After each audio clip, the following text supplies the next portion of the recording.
مرحوم جو ہے اپنی زندگی میں کسی فتنے کے ڈر سے اپنے وارثین میں کچھ حصہ تقسیم کرتے، اس کا نام ہبہ، یہ ہبہ ہے، اس کا نام ترکہ نہیں ہے، اس کا نام کیا ہے؟ ہبہ۔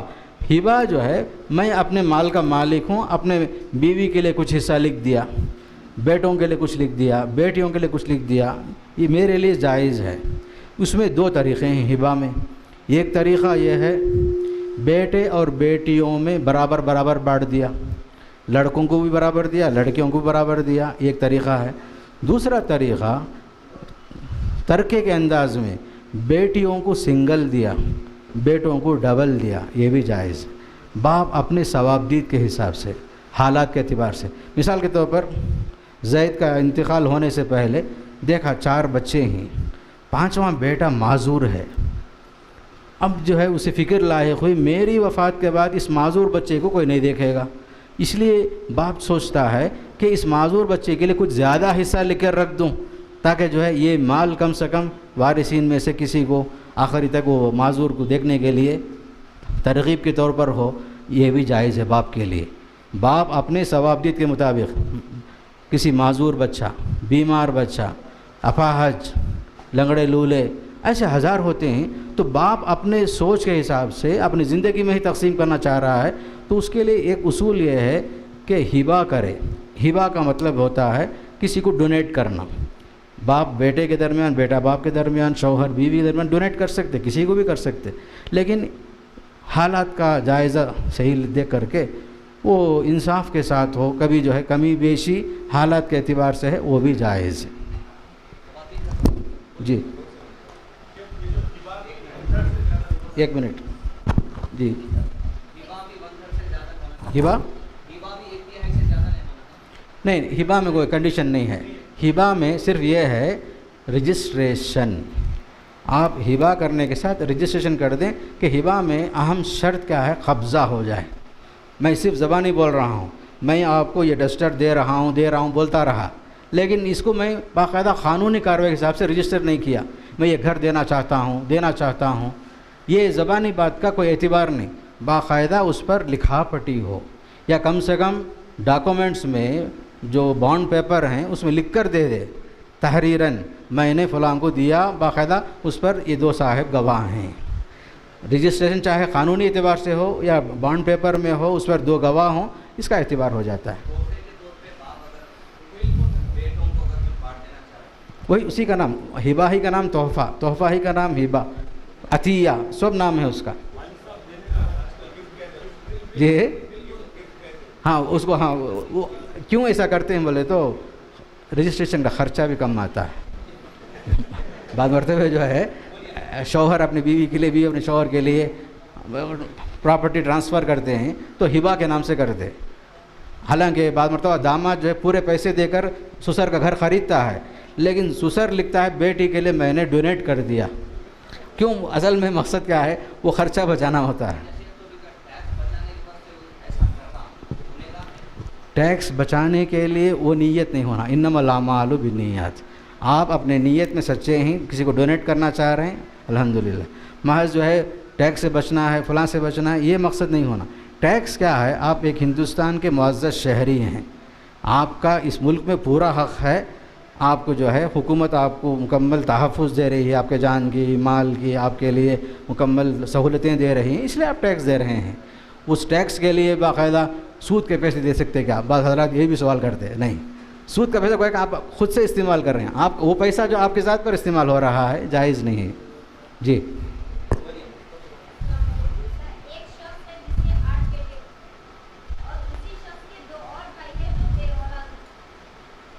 8 بیٹے، ہاں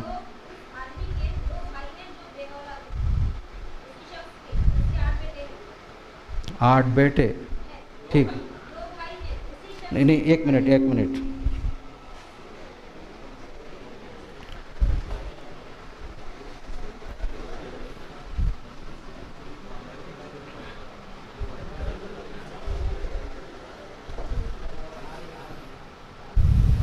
مرحوم کے 8 بیٹے، جی اس کے بعد ٹھیک ہے، آپ ترکہ بانٹنا ہے یا ہبہ کرنا ہے؟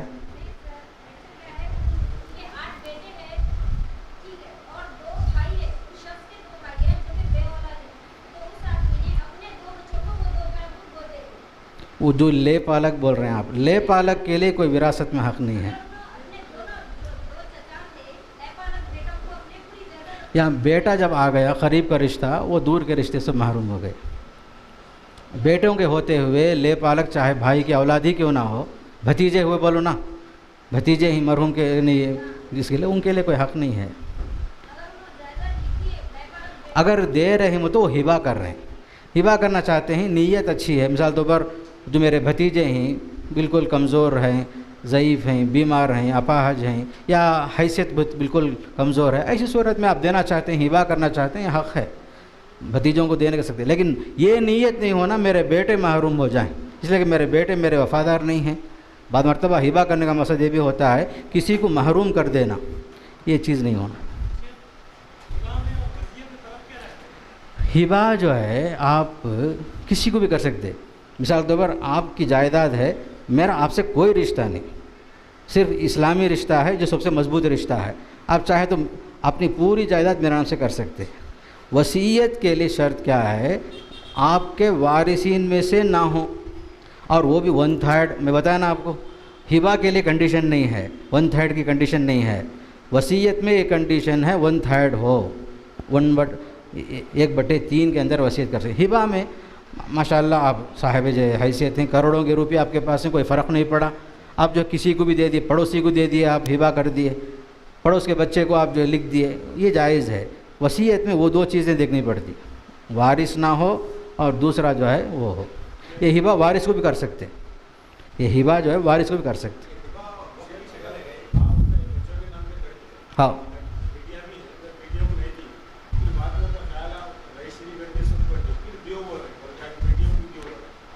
جب ہبہ کر رہے ہیں تو اچھی طرح سوچ کر کرنا، بیٹیوں کو بھی باقاعدہ ان کا حق دے کر کرنا. کسی کو دیے نہیں، پورے ہوش و حواس کے ساتھ، پورے سمجھداری کے ساتھ. اپنے قریبی رشتہ دار کو بھوکا رکھ کر دوسروں کو کھلانا پلانا ہمارا ذمہ نہیں ہے. ہاں، وہی بیٹیوں کو محروم نہیں کرنا.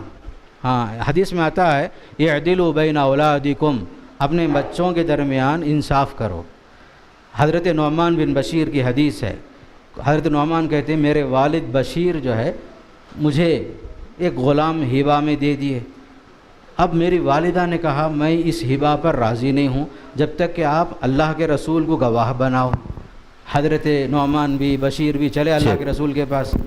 کہا حضرت بشیر نے یہ میرا بیٹا نعمان ہے، میں ایک غلام اس کو ہبہ کر رہا ہوں، میری بیوی راضی نہیں ہے اور بیوی کہتی ہے کہ آپ کو گواہ بناؤں.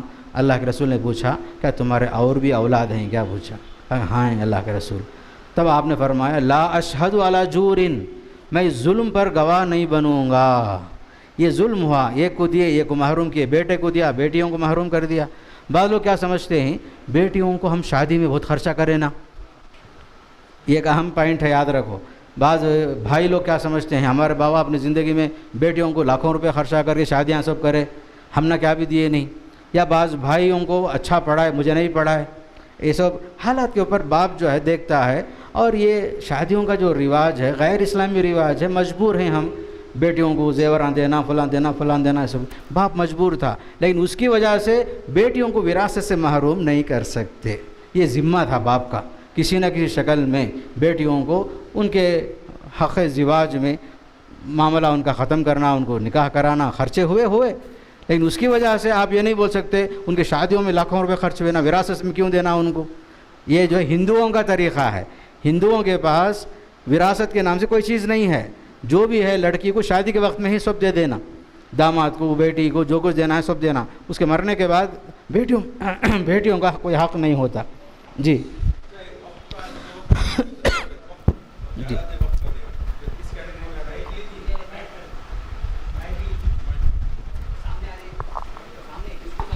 دوبارہ بولی.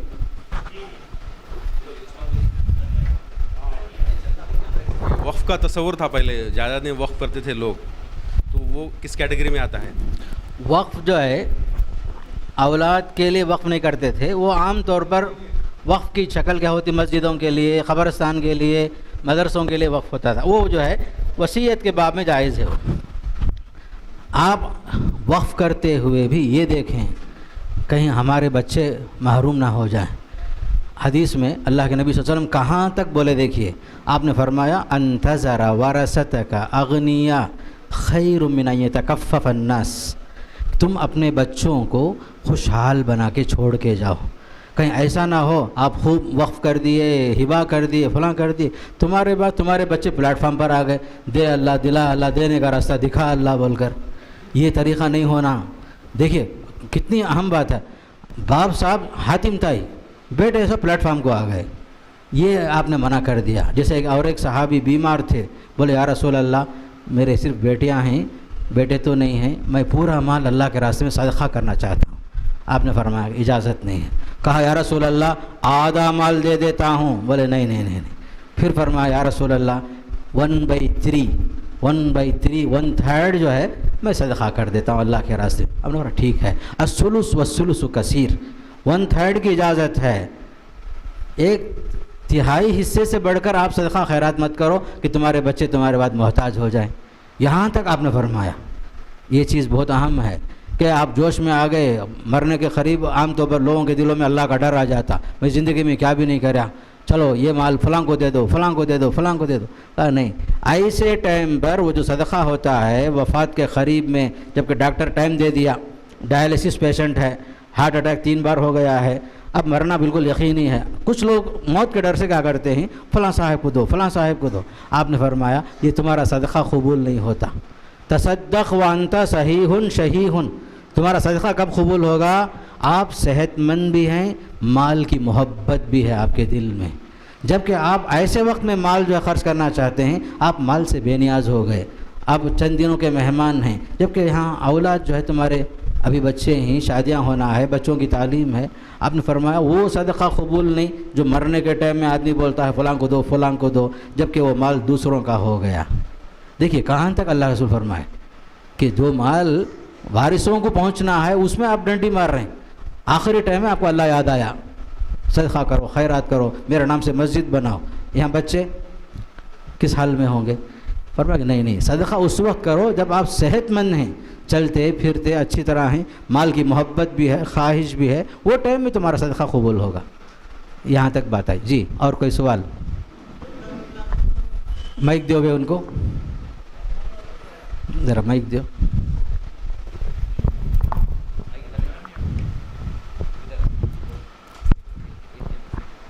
السلام علیکم۔ ترکہ کب لازم ہوتا؟ کیا بھائی؟ ترکہ لازم کب ہوں گا؟ ترکہ جو ہے فرض، احکام شریعت میں اس کا حکم جو ہے فرض ہے، جس طرح نماز ایک فرض ہے، ترکہ شرعی اعتبار سے تقسیم کرنا بھی فرض ہے۔ اسی لیے 3 الفاظ استعمال ہوئے، فریضۃ من اللہ، اللہ کی طرف سے فرض کردہ یہ حق ہے۔ جی ہو گیا۔ السلام علیکم اللہ۔ اس کی وضاحت کیا ہے بولے تو شیخ، ایک جو گھر کے بڑے رہتے ہیں وہ بولتے کہ جو ہے نا ابھی میں ہوں نا، جو ہے نا کچھ بھی نہیں نصیحت کرتے، کچھ بھی نہیں، مطلب بولنے کا مطلب یہ رہتا کہ جو ہے نا ابھی ہے چل جا رہا، چلنے دو بول کے۔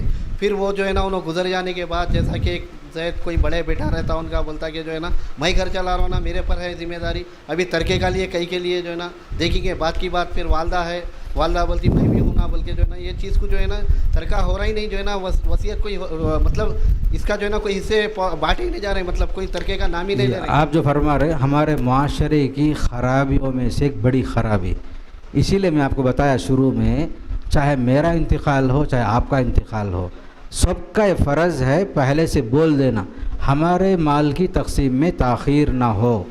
بعض مرتبہ وارثوں کے درمیان بھی مال تقسیم ہی نہیں ہوا، ایک وارث کا انتقال تو 3 4 6 اموات ہو جاتے ہیں وارثوں میں سے، اس کو مناسخہ بولتے ہیں ہمارے پاس۔ مناسخہ کا مطلب یہ ہوتا ہے کہ مثال کے طور پر باپ کے بعد بیٹوں کا جو حق تھا وہ ابھی تقسیم ہی نہیں ہوا، وہ بیٹا بھی مر گیا، پھر بیٹے کا جو مال ہے، بیٹے کا جو حق تھا باپ کے حصے میں، وہ اس کی اولاد میں منتقل ہوگا۔ یہ چیز عام طور پر ہمارے معاشرے میں بڑی خرابی ہے، تاخیر کرتے ہیں۔ بعض مرتبہ ایسا ہوتا ہے کہ والد کا انتقال ہوا، 5 بچے تھے، اسی گھر میں 3 بچے رہتے ہیں، 2 بچے باہر ہیں، زندگی گزرتی جاتی 3 بچے فائدہ اٹھا رہے اس گھر سے، 2 بچے فائدہ نہیں اٹھا رہے، یا بیٹیاں فائدہ نہیں اٹھا رہے، بیٹے فائدہ اٹھا رہے، بہنوں کو حق نہیں دے رہے، یہ ظلم ہے، اللہ کے پاس جواب دینا پڑے گا۔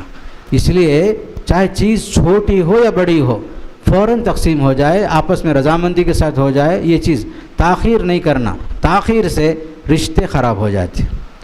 ایک نہ ایک دن بات کیا آتی، آپ 50 سال تک وہ گھر سے فائدہ اٹھائے، میں کیا بھی نہیں اٹھایا، میں تو باہر تھا، کرائے گھر میں تھا، یا بیٹی بولتی ہے کہ آپ لوگ بھائی لوگ فائدہ اٹھائے، مجھے کیا بھی حق نہیں ملا۔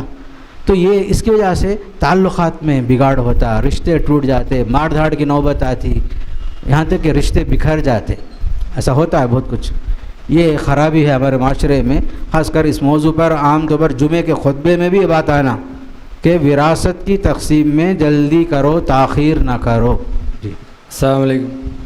وعلیکم شیخ، السلام۔ والد کا انتقال ہو گیا، بڑے بیٹے کا بھی انتقال ہو گیا۔ بڑے بیٹے کی جو اہلیہ تھے ان کی ایک بیٹی تھی اور ان کے 3-4 بہنیں ہیں، تو اب چھوٹے بھائی کیا کر رہے ہیں، بس خالی گھر اپنا گھر لے لیے، اپنی وائف کو لے کے بس خالی اپنا ہی گھر دیکھ رہی۔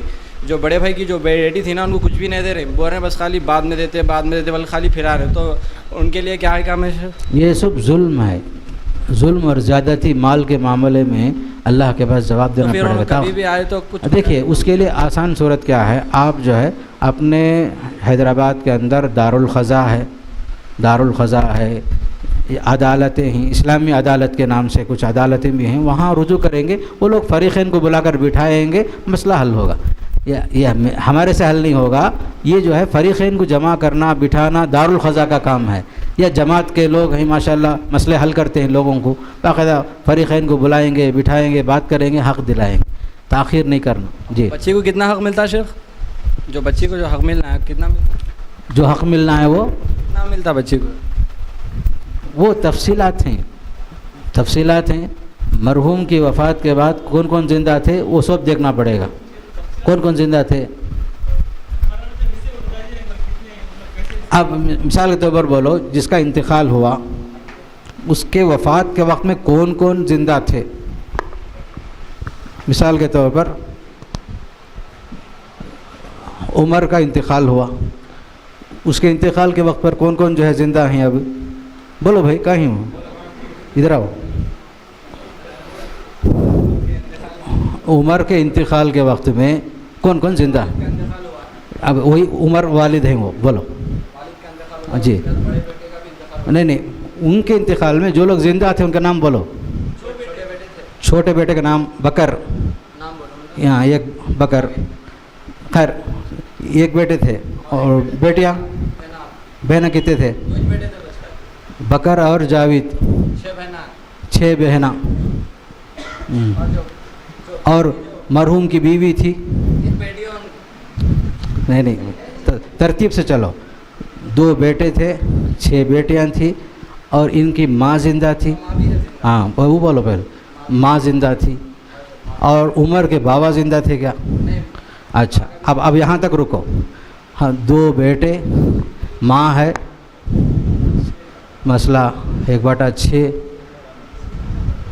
2 4 10 ہوئے، مسئلہ 6 سے بنتا، پہلے ماں کو 1 حصہ گیا، یہاں ان لوگوں میں 5 تقسیم ہوگا، گویا کہ بکر اور جاوید 4 ہوئے، 6 بہنیں، 6 بھی 4 10 ہوئے، گویا کہ تقسیم ہوگا یہ 5 10 میں، اور کسر ہوتا، 10 کو ضرب دو، 60 ہوئے، 1 10 10 5 10 50 ہوئے، 50 کے حساب سے آپ ان کو جو ہے 5 5 6 5 30، اور ان کو 2 10 کتنا ہوا 20 20 50 60 ہوئے۔ پھر اب کس کا انتقال ہوا یہ بولو؟ بکر کا انتقال ہوا، میت نمبر 2 بکر۔ اب اس کے وارثین کون کون ہیں؟ بکر کے اماں ہیں، اس کے وارثین کون؟ یہ بولو پہلے، ان کی بیوی ہے زوجہ، ہاں بیٹی، ایک بیٹی ہے، اور کوئی نہیں۔ بھائیوں میں سے جاوید صاحب ہیں، اور بہنوں میں سے 6 بہنیں ہیں، 6 بہن ہیں،